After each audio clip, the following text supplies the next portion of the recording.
এটা বসাই দিলাম। আজকে আমি শুটকি তরকারি রান্না করব। এখন আমি পরিমাণ মতন একটু শুটকি তরকারিতে রান্নার জন্য তেল দিয়ে দিলাম। এখন আমি পরিমাণ মতন পেঁয়াজ দিয়ে দিলাম। এখন আমি নাড়াচাড়া দিয়ে দিলাম।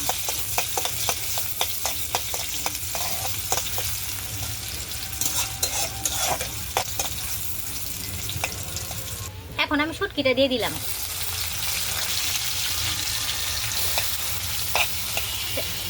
এখন আমি যে নাড়াচাড়া দিচ্ছি, শুটকিটা দিয়ে দিলাম। শুটকিটা দেওয়ার পরে এখন আমি মরিচের ফাঁকি দিয়ে দিলাম, গোলাই দিলাম। মরিচের ফাঁকিটা নিলে পুড়ে যাব। লাড়া দিয়ে দিচ্ছি,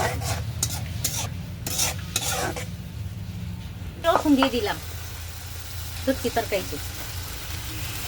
নাড়াচাড়া দিয়ে দিচ্ছি আমি। এখন আমি পরিমাণ মতো লবণ দিয়ে দিলাম।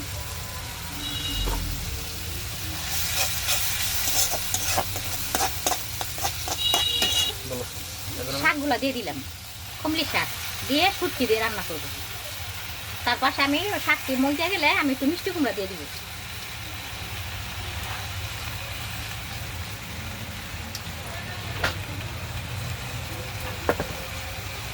এখন আমি একটু ছেড়ে দেখে দিব। এখন আমি একটু ডেকে দিচ্ছি, উঠে ফেলছি। এখন আমি মিষ্টি কুমড়াটি দিয়ে দিব এই শুটকি তরকারিতে। এখন আমি লেড়ে চেড়ে আবার একটু ডেকে দিব। শুটকিটা কুমড়াটা সিদ্ধ হয়ে গেল, কুমড়াটা সিদ্ধ হবে। এখন আমি লেড়ে চেড়ে আবার একটু ডেকে দিব।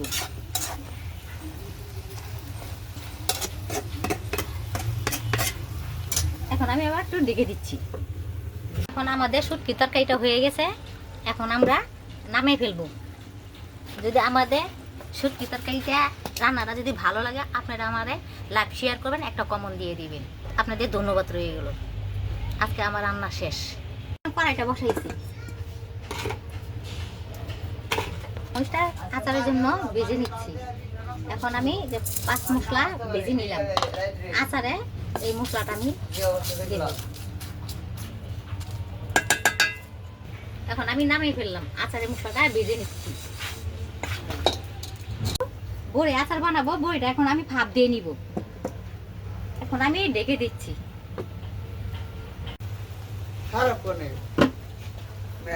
এখন আমি স্বাদ মতো একটু গুড় দিয়ে দিচ্ছি।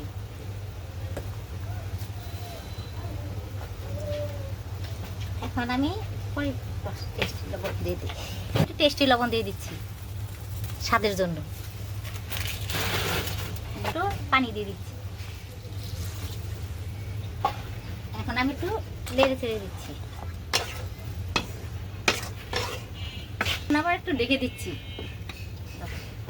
আচারে এটা বসাই দিছি। এখন আমি মশলাটা দিয়ে দিলাম। এখন আমি একটু নেড়ে চেড়ে